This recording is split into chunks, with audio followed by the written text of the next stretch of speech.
So you're all here, so you're fine. There was a misprint about the location of the talk today, so there's probably a contingent of people who are on their way right now from McAllister Hall over here. But I don't want to delay too much longer. We'll just ask Professor Dilworth to speak very slowly at the beginning of the lecture. Pick up speed, see, as people start to come in. I don't know, it'd be hard for me to introduce Richard Dilworth, or I shouldn't probably, because he's my co-editor of this project, and since I've been at Drexel 1 year longer than him, so I don't know what I can say, except to say that he's a valued colleague and a brilliant political scientist and the chair of the politics department here at Drexel, and a very accomplished author in urban history and urban politics, and also a graduate of my alma mater as well, the University of Baltimore. And I'm going to leave the stage to him now, so please join me in welcoming Richard Dilworth. Thanks a lot. So, as Scott said, I'm one of the co-editors for Building Drexel. I'm sure you've heard a lot about Building Drexel. I'm correct that this entire speaker series is just contributors to the book, correct? Right. You've probably seen this before. It's the actually this is an old version of the book cover. The colors might have changed a tad bit. Anyway, my responsibility as one of the co-editors and one of the contributors to the book was to write the introductory chapter. And the introductory chapter was to contextualize the individual, more specific chapters that came up in the history of Drexel, and to try to contextualize the history of Drexel into the larger history of Philadelphia. What I want to do is, I think, try to do that contextualization and jump back and forth a little bit, hit a few points that I think are significant, both for the history of Philadelphia and of Drexel, and how that fits into the larger history and story of Philadelphia overall. So, I'm not, what's the, oh right, so I'm going to start at the future. So that's Schuylkill Yards, that hasn't been built yet, but we know that this was a major announcement by the university and the university's partnership with Brandywine Realty Trust. It's a 20-year, $3.5 billion project among the millions of new square feet of space that will have. It's planned to have 2 million square feet of just residential space, not counting the commercial space that's going to be in these high-rises. And it's built on about a 14-acre plot that the university mostly owns. That cluster of buildings right around, I think I have the next one. So we all know that that's the big future development, and part of this strategy of, I think, university building by city building. This is, of course, the even more ambitious plan after 20 years, and this is the development of those, have you guys seen this slide? From others? Yes? Okay. From one of these lectures, or? I think it was in the first one. It was in the first one? Copy of the book. What? They got the advanced copy of the book. Oh, okay. Cool. A hardcover? No. Oh. Anyway. You're like, where's mine? Anyway, so this is the more ambitious plan after 20 years, after the $3.5 billion in 20 years. And it's the platform that would be built over the rail yard, ostensibly to connect Center City through new bridges, build several more million square feet of new office space, and really extend Center City. I think that the overall plan, and a plan that's been in the minds of developers in Philadelphia for decades, is to extend Center City, Philadelphia, over to the across the Schuylkill River in West Philadelphia.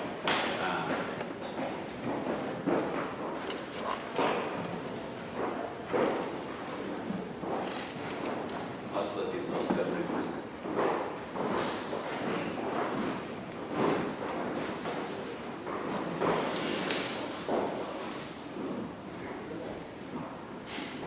So anyway, all I've done is talk about the Schuylkill Yards development, and just said that the Schuylkill Yards development really is, I think, a culmination of dreams that developers and large development interests have had in Philadelphia for a long time, and that's extending that Center City corridor, office and residential corridor out across the Schuylkill River to West Philadelphia.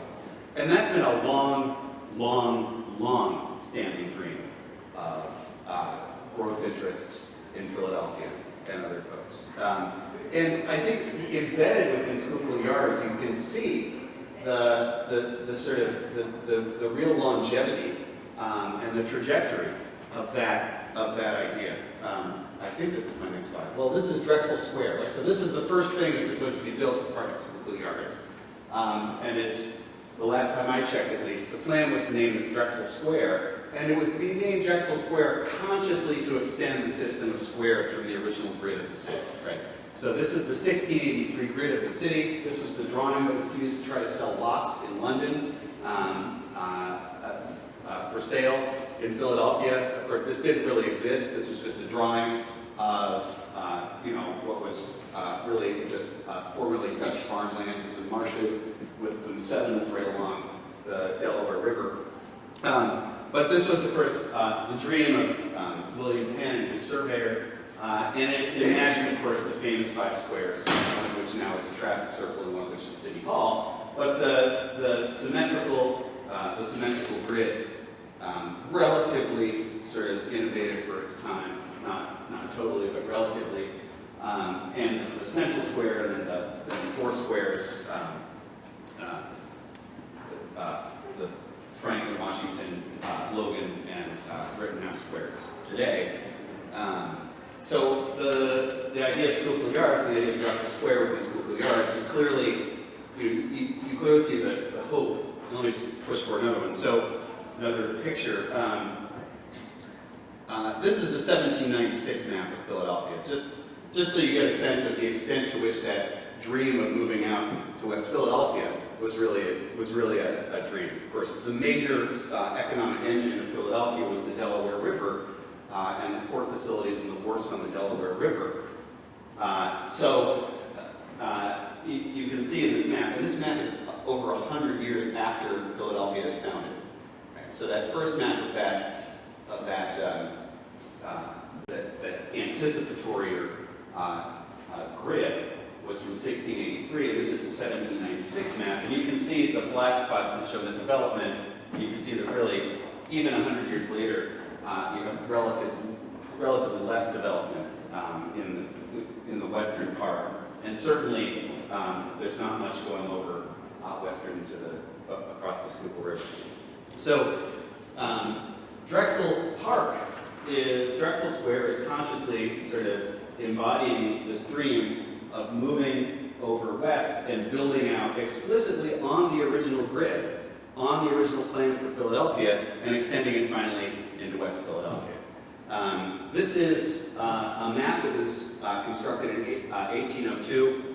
It's by a guy named Charles Varley, who was a sort of noted cartographer. And you can see here, again, a little over 100 years, a little over a century after Philadelphia is first imagined as this street grid, of his idea of really extending that system out into West Philadelphia. Of course, obviously, we know where Drexel is, and just the beginnings of the University of Pennsylvania. And you can see here the same idea of Drexel Square that John Fry, Drexel, and Brandywine Realty Trust have imagined in the 21st century. So I bring that up just to show, I think, the real sort of historical continuity from the very founding of Philadelphia into Drexel Square. So, of course, more recently, what Drexel Square and what Schuylkill Yards development is building on is the last time that John Fry was in Philadelphia as the director of all non-academic services at the University of Pennsylvania under Judith Roden.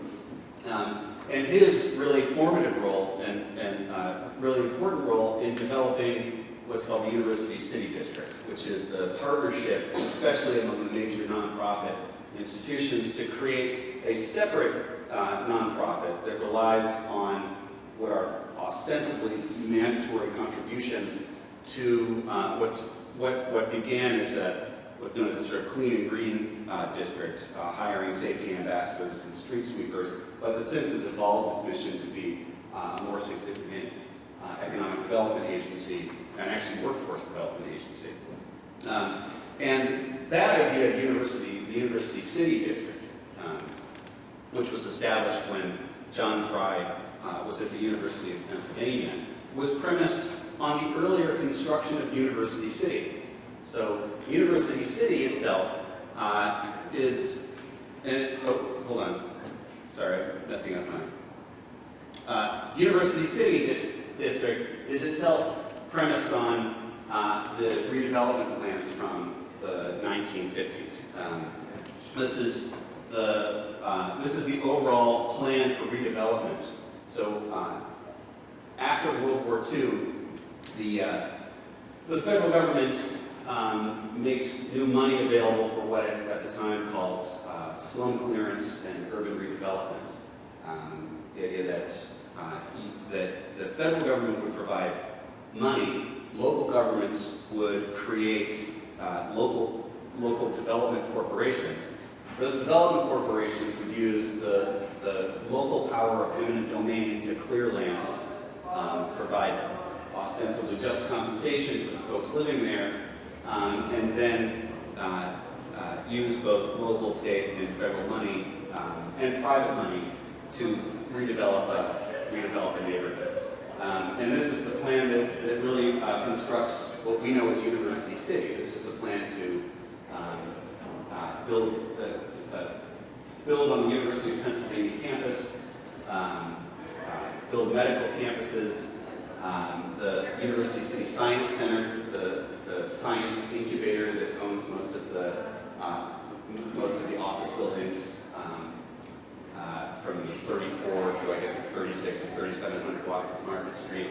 And of course over here in Unit 5 where Drexel is to build some dormitories and rework the street grid for Drexel University. But it's really this plan, which was developed originally by a sort of quasi-public corporation called the West Philadelphia Corporation, that you have the origins of the name University City. It's really the growth of universities after World War II that begins to enlarge universities, the massive increase in enrollments as a result, in large part of the GI Bill, that really expands the footprint of universities, the increasing federal money that's available for basic research, basic and applied research, that really begins to increase the research capacities. That all comes together where Drexel and the University of Pennsylvania just happen to be, by historical circumstance and happenstance, located next to one another to construct this thing called University City. And then University City gives us the basis for the possibility then of imagining Schuylkill Yards, even though Schuylkill Yards really, in some respects, fulfills really a late 18th and early 19th century vision of the growth of Philadelphia. So I'm just trying to point out points in the historical trajectory both of Drexel, the larger university system, and Philadelphia. I think my next map, yeah. So let me also just back up to explain why I think it's also another related sort of historical trajectory of the city. And that's the University City District itself. So, you have this original dream of expanding Philadelphia westward, expanding the grid of Philadelphia westward. You have, after World War II, in the 1950s, you have the construction of University City through the West Philadelphia Corporation. And then in the 1990s, of course, the University of Pennsylvania and Drexel are facing much different difficulties. They're facing a period where, really, from the establishment of the West Philadelphia Corporation to into the 1990s, roughly to 2000, Philadelphia is losing a net population of about 100,000 people per decade. So it's about 2.1 million people in 1950 to the point where it's basically stabilized now at about 1.5 million. And of course, that's not just representative population loss. That's population loss of primarily higher income folks and businesses that follow them. So Montgomery County gains about 150,000 population net during the time that Philadelphia is losing about 100,000 people per decade from 1950 to 2000. The university is faced with the basic problems of increasing poverty, increasing vacancies, and along with that come increasing crime rates. One of the vehicles that the universities use is to create, what I said before, this sort of collaboration, which the West Philadelphia Corporation was, but with a lot of an infusion of federal money and leveraging the power of eminent domain to level whole neighborhoods, African American neighborhoods too. The University City District is in a lot of respects a sort of reiteration of what the West Philadelphia Corporation was. It's again a partnership of the major nonprofits in what's now University City to come together to create a collective organization that becomes increasingly an independent organization, the University City District, that, as I said before, begins to, starts off with security ambassadors and street cleaners, and since then has developed sort of a robust economic development staff and now a workforce development staff.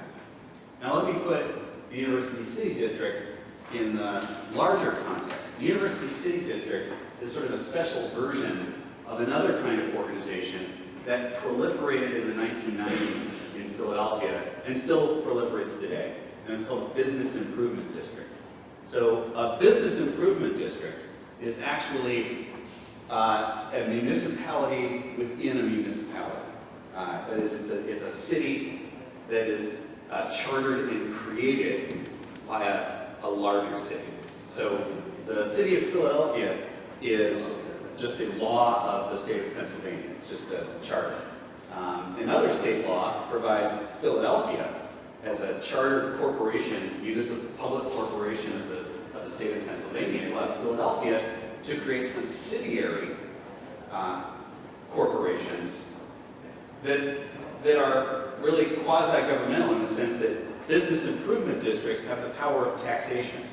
So a business improvement district is chartered by the Philadelphia City Council, approved by the mayor, and it's approved with a tax rate that it has the responsibility of collecting on the property owners within that designated area. The first business improvement district in Philadelphia was established in Center City in 1990 as the Center City District, which is by far the largest of what are today the 12 business improvement districts in the city. And like the University City District, which came a few years later, and the first director of which had worked under the director of the Center City District. So it was the University City District was initially staffed with Center City District staff. Paul Steinke, who had worked under Paul Levy in the Center City District. The Center City District was created in 1990, basically by unhappy large property owners in Center City who wanted extra services and extra security, primarily to encourage retail and commercial activity. This is the Center City District map. Now that line designates the territory where all property owners, including residential property owners, you probably pay a tax in the Center City District. The Center City District charges its own tax, and it collects its own tax from those property owners, which is unique. The reason that happened is when the Center City District was created in 1990, the folks who created it did so in conjunction with city officials. And by agreement with the property owners who created it, who didn't trust the city revenue department, and with the revenue department that didn't want to burden itself with this new responsibility, unlike business improvement districts in basically every other city, the Center City District actually collects its own taxes. It has an office for tax collection. And the Center City District, if you don't pay your assessment to the Center City District, will put a lien on your property. Right? Because you can't sell out your property until you actually take care of that. And in extreme circumstances, they could actually take your property to a sheriff's sale. Right? So they're real governments. They really have that coercive authority. And every other business improvement district after the Center City District.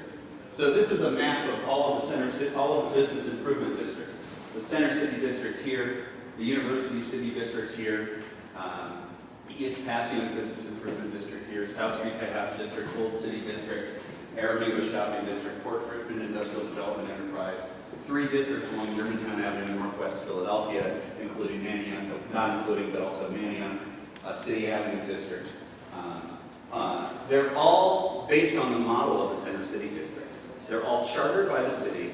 They have their own taxation power, and they actually collect their own taxes, which in some circumstances is very odd. So the Mount Airy Business Improvement District has a staff of 1, and that one person is responsible for collecting taxes and can put liens on properties. So it's a sort of odd setup. Now, why do I bring this up in the context of Drexel? Why do I go out into business improvement districts overall? Because in part, business improvement districts, like the idea of stretching out into West Philadelphia, are really, to some extent, not a new idea, but in fact a reflection of an organizational pattern in Philadelphia and in other cities that you can find in the 18th and 19th centuries. So this is a map of Philadelphia prior to 1854. All of these little sections here.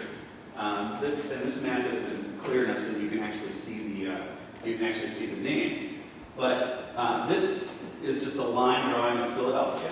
This is the Delaware River. That's the Schuylkill River. And those lines are the 29 separate and independent cities that existed in Philadelphia County prior to 1854, when, for a variety of reasons, the state acquiesced to the demands of primarily local merchants and business folks who wanted to take the entire county and consolidate it into one single 130 square mile city.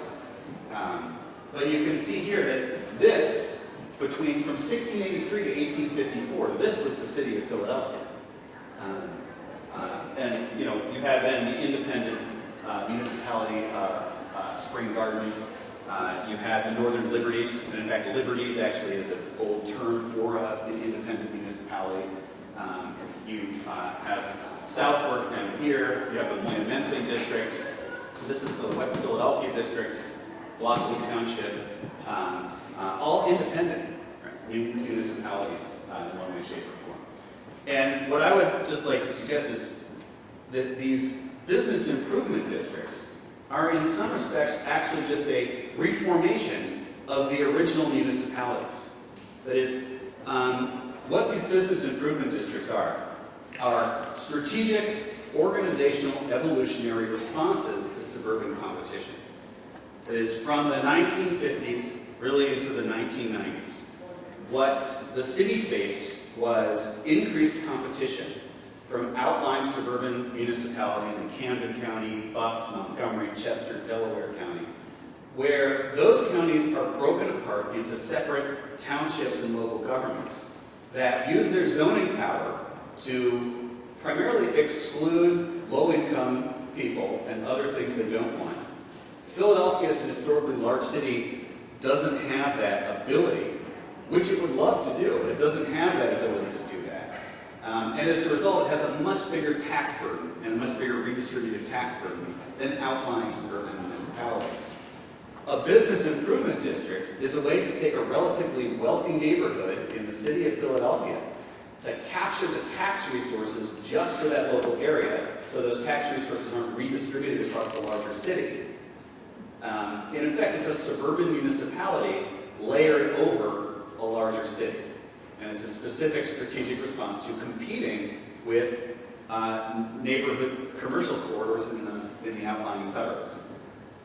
But on that innovation of creating what are basically suburban municipal overlays on the city, in that innovation, what it relied on were the existing historic municipalities that in some respects had never disappeared, even though they had been officially absorbed in the larger city in 1854. And you begin to see their resurrection. So, the Center City District is not exactly the same shape as Center City originally, but it's sort of approximating what the original city of Philadelphia looked like. Right? And it's relying, of course, on that historic core. The Aramingo Shopping District was the original district of Aramingo. The University City District is covering what was the West Philadelphia District. There are other examples. There used to be a business improvement district in Frankfurt that was an original municipality. The East Passaic Business Improvement District is really capturing the old commercial corridor of the Southwark District. So a lot of them are recreating that original municipal form.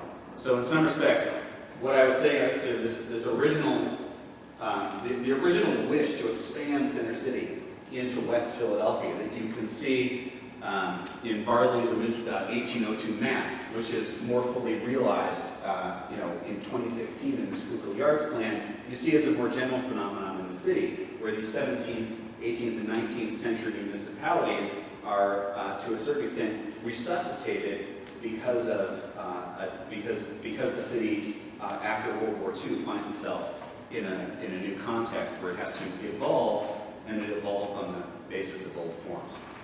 Almost as if we found ourselves in a new ecological niche, and our tailbones and appendices all of a sudden became biologically significant to us again. Anyway, so let me just go back and just say a few things about what this says about the city overall and Schuylkill Yards, just to provide some economic context. The reason for Schuylkill Yards, I think, is quite obvious, and the reason for the growth of University City is quite obvious, and it's from this map that relies on a comparison of 2002 to 2012 employment figures for the city. There are over the 21st century, there have only been two job sectors with growth in Philadelphia. One is the high end, well, both high end and low end, but more significantly high end, education and health services, right? All the medical industry jobs, all of the educational industry jobs that have made that, the powerhouse of the city's economy, and the largest increase in the first decade of the 21st century. And then, somewhat at the lower income scale, the tourism and the leisure and hospitality industries. Right?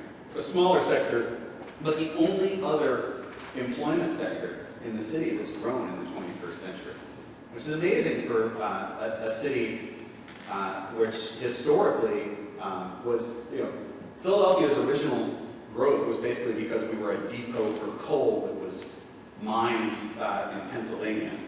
And on the basis of that extractive industry, we built a manufacturing base that was primarily originally in chemicals, relatively small tools, and then increasingly machinery and also textiles. To the point where Philadelphia was arguably the most significant manufacturing city of the 19th century. But of course, you can see what's happened to manufacturing. Not only in 2002 was it an incredibly small industry, but it also, the fact that there still was any manufacturing in Philadelphia in 2002 is pretty amazing. Well, what there is declined by 38% within that first decade. Just to put that in the larger context of Philadelphia's economy overall, this is a far less interesting graph that I made myself, but you just get a real sense of the relationship between population growth, manufacturing, and Philadelphia's role in the larger country. So that red, and I've adjusted these so the lines fit on the same graph, But you can see Philadelphia, just in terms of gross population, increases dramatically from 1870 right up to the early 20th century. It basically begins to roughly sort of stabilize right after World War II, and then it gets this pretty significant drop. And this green line is the percent of the city that was employed in manufacturing. And you can see manufacturing, especially kind of traditional manufacturing, and actually uniquely sort of small-scale manufacturing that went on in Philadelphia was labor-intensive. So as you lose that manufacturing base, that population is no longer, it's just no longer significant. And of course, even before then, the country is rapidly outpacing Philadelphia, right? Even during its massive growth, really, the city's just keeping steady with national population growth. And then, at the very moment that it even just begins to even out, it plummets in terms of overall percentage of the U.S. population. So you can really begin to see the changing significance of the city. And of course, every other large mid-Atlantic city, with the slight exception of New York, follows the same pattern. It really is that changing dynamic. How does this fit into the story of Drexel overall? Well, it fits into the story of Drexel overall because Philadelphia is one of the medical centers of the United States. There's a doctor who's also a medical historian at the University of Maryland who's estimated that 25% of anybody who's been in medical, 25% of all doctors in the United States have at some point been either a medical student or a doctor in the city of Philadelphia, as a resident or a doctor, or as a medical student. So the city, the amazing thing is you see this massive decline, and you see the growth specifically in the medical and educational sectors, and you can see that the fact that we have such an intense cluster of medical and educational institutions is really the thing that has kept Philadelphia afloat. Right? I think you can actually say, and I measure this a little bit, Philadelphia is basically Detroit with about 200,000 extra upper-income people in it. That if we lose 200,000 upper-income people, we're Detroit. But basically, our poverty rate would be commensurable to Detroit, our murder rate would be commensurable to Detroit. So it's really just that thin layer of a population that sort of maintains that distinction. And of course, that population is tied up primarily in the medical and educational industries. I think the fascinating thing is that we only have that core because of historical accident. Because Philadelphia was a Quaker city that was relatively tolerant, and so was tolerant of things like the sort of the highly marginalized medical industry in the early 19th century, in the 18th and early 19th centuries. That certainly there's a lot of legitimate fear of doctors in the early medical industries, that they were robbing graves, and that they were some bizarre sort of cult that just liked to sort of cut dead bodies open. And there certainly was some element of truth to that. But the relative tolerance of Philadelphia, certainly more than Boston and even more than New York, allowed for early medical societies and early scientific societies that then served as the basis for the development of some of the early medical schools, which provided us the sort of the capital that when you had the real boom in medical institutions in the 1840s and 1850s in the United States, a disproportionate amount of that boom occurred in Philadelphia. And that boom is important for Drexel because it's only as a result of that boom that we have the Drexel College of Medicine. That is, of the medical schools created in Philadelphia, let me just go back here for just a quick second and just show you the physical impact of that growth in medical and educational industries. So this is a map, it's about 5 years old. This is a map that shows you all of the zip codes in which there have been the highest increase in rents and the zip codes where there's been the lowest increase in rents. Right? And you can see that cluster of which visually comes to us as gentrification, but here you can just see as a change in the rents. And at the very top of number 1 is University 62% increase in rent. Right? This is a more recent map that I found from 2016 that just tracks the same thing. Where are the highest one-bedroom rents in Center City and University City? And you can see ground zero is right around University City. Right? And that's just a physical expression and an expression of the fact that those people working in those industries are bidding up those properties, and that's really reconstructing the city. And this, of course, also explains the development of the Center City District and the University City District as developing some autonomy from the larger city to try to capture some of those resources that come with that income moving into those areas, as reflected in those rental values. Now let me skip back to the origins of this again, which is the medical school boom in the mid-19th century. So the first medical school, of course, in Philadelphia was the University of Pennsylvania Medical School, which was founded in 1765, a few decades after the founding of the University of Pennsylvania itself. Jefferson Medical was established in 1825. Actually, at first as an affiliate of a college that was outside of Philadelphia that later became independent. But then from 1840 to 1850, you see the real medical school boom. You have five medical schools, 5 major medical schools that are established in Philadelphia between 1840 and 1850. Pennsylvania Medical College, Franklin Medical College, Philadelphia College of Medicine, Homeopathic Medical College, 6. The Homeopathic Medical College and the Female Medical College of Pennsylvania. So the Homeopathic College established in 1848, and the Female Medical College established in 1850. Okay, that's this is actually the first building for the Homeopathic Medical College. And after 2 years, the Homeopathic Medical College moved out, and the Female Medical College moves in. And the Homeopathic Medical College moves to this much nicer building on Filbert Street, the 1100 block of Filbert Street. Those are the only 2 medical schools that actually survive. So the other 3 disappear relatively rapidly. It's an oversaturated market.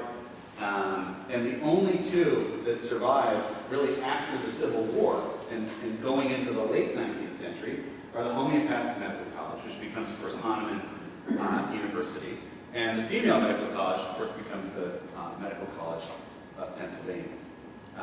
Just to give a sense, the next medical college boom is in the turn of the 20th century, when you have my favorite named college in 1881, the Medico-Chirurgical College. Philadelphia College of Osteopathy still exists, and then Temple's Medical School, founded in 1901. But anyway, I think you just get that sense of the continuity there between the 2. Now let me return back to Drexel just a little bit to place the Female Medical College and the Homeopathic College in the context specifically of Drexel University. Of course, I won't spend much time with this, but this is roughly what Philadelphia looked like when Francis Drexel arrived after he had been basically running away from Napoleon's army in Europe, and when he got to Philadelphia in the 18-teens. There's, of course, a picture of him over there. This is a picture of him with his wife and one of his daughters.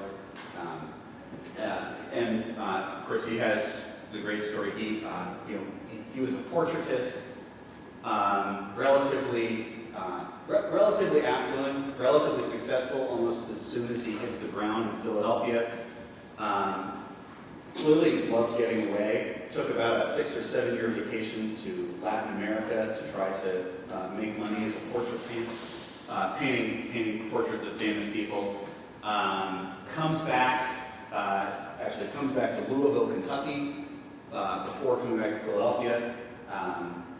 His travels suggest to him that he can make more money trading currencies, establishes a currency exchange business on 3rd Street, the financial district in Philadelphia, in the pre-Civil War financial district. And that's really Anthony Drexel's education, right? Going to work when he's a teenager at the Drexel firm, sort of quickly establishing himself as the superior of his brothers in terms of his financial acumen, and then using that as the basis for building up, ultimately, his gigantic worldwide financial empire. On which he builds Drexel University. We had a little tension in the book because we're doing it with the Alumni Association, and of course, Anthony Drexel created this distinctive institution that for the first time had the idea that working people need to go to college to get the kind of training that they needed in the new industrial society. And for the first time, it was relatively low tuition and open to all races and genders and creeds. But that was really just sort of the trend of rich people to do that in the late 19th century. I mean, he was explicitly copying the Pratt Institute, the Cooper Union, and I think originally the Armour Institute became the Illinois Institute of Technology. So certainly sort of the thing to do in the late 19th century. The things that I think made Drexel particularly distinctive were, first of all, just the sheer wealth of its founder. Still adjusted for inflation, the largest gift to the university was the $3 million initial down payment that he made for establishing the Drexel Institute. The concern for sort of classical education that you can see reflected in this building was somewhat distinctive from the other institutions. Temple University, incidentally, kind of the same thing. Established in the 1880s, clearly going for the same market. Right? I mean, we're talking about this period of massive industrialization, massive population growth that you saw in that one graph. And this growth of sort of lower level clerical and white collar occupations that needed new forms of education.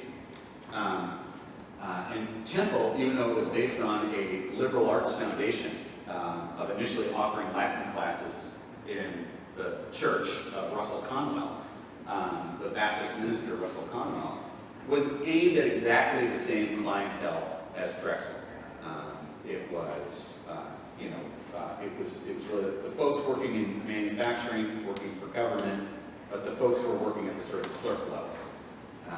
And doing the things that were significant for white-collar work, including things like penmanship that we now have long since abandoned. But draftsmanship also creates that strong connection between art schools and engineering. You see it at Drexel, especially at the UNU.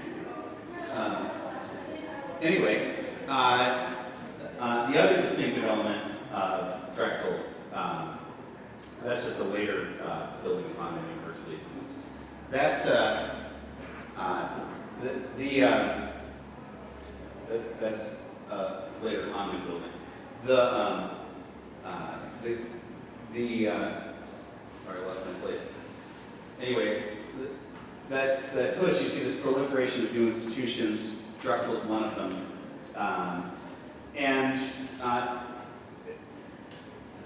that of course establishes the trajectory of Drexel, which was fundamentally changed by later presidents, especially Hollis Godfrey in the early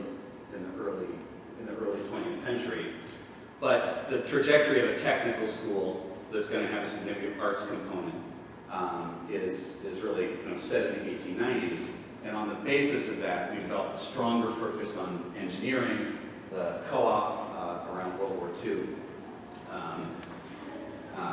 All of this, of course, leads us into that period after World War II, where, as a result of that new really that new population, that push the new population of students along with new federal funding, Drexel makes the decision under two presidents, first James Crease and then Bill Haggerty, who collectively represent nearly a half-century of presidents of the university, make the decision to really make the university, to move the university along the idea of becoming a research university. I just want to go back and say, part of what I tried to do in my chapter was note that there were different directions Drexel could have taken in its historical development. One was that it could have narrowed its focus to a more vocational track. And there were institutions that predate Drexel that did just that. So I'm just going to pass by that for a second. This is Union Business College. It was founded in 1865. Right? Same idea as Drexel to a great extent, training this new clerical population. But here focused specifically on sort of secretarial education after the Civil War. This still exists as Pierce College of Business. In 1851, even predating the Pierce College, was the Spring Garden Institute, named not after Spring Garden Avenue, but of the Spring Garden Municipality in 1851, prior to the consolidation. The Spring Garden Institute was basically just like the Union Business College and later Pierce. It was focused on business education with a bit more of a technical focus. And you can see in the trajectory of both of those schools a path Drexel could have taken. Pierce Business School is now a relatively small, but still sort of primarily vocational business school with a very small student body of about 350 students. Spring Garden Institute became Spring Garden College, expanded rapidly after World War II, just like most other universities, but always maintained its focus on the sort of technical vocational education. But as a result of its relatively narrow focus, and other things as well, during a downturn in student enrollments in the 1980s and early 1990s, when Drexel was suffering as well from under-enrollment, and arguably also convulsions of trying to become a major research university, among other things, Spring Garden College went out of business because of under-enrollment. So you can really see, I think, there in Pierce College and Spring Garden, what became Spring Garden College, two different trajectories that Drexel could have taken, but it didn't. Conceivably, maybe because of the prominence of its founder or some other thing that set it in an early trajectory. The other one that I would just point out, there we go. This is another school that similarly started as basically a sort of technical industrial school with a stronger art focus. Of course, this is the University of Arts, which was established in 1876 along with the Centennial as the Pennsylvania Museum School, the Pennsylvania Museum School and School of Industrial Arts. Then later the museum splits off to become the Pennsylvania Museum of Art, and the industrial school becomes basically the fine arts school. But more significantly, in 1893, right around the time of Drexel's founding, you have the establishment of this institution called the Commercial Museum. So the thing that I think is interesting here is that this is an earlier possible direction Drexel could have gone in. When Drexel was founded in 1891, it offered no degrees. It was this building, and this building contained was essentially a museum, and a library, and a gymnasium, and classrooms. So it was a grand building in the sort of late 19th century style, where you could take classes, but you could also come in and just appreciate the art. And it was based around a collection. It was a repository of objects. So early on, by the early 20th century, under later presidents, the university becomes degree granting and establishes departments and schools with students. But it could have easily become the equivalent of the Franklin Institute. It could have easily become a museum. It could have become, a sort of a different form of an institution of learning. Or it could have followed the Academy of Natural Sciences, or the equivalent of the Academy of Natural Sciences, the Wagner Institute, which actually is a degree granting. It just happens to offer no degrees, but is also a natural history museum.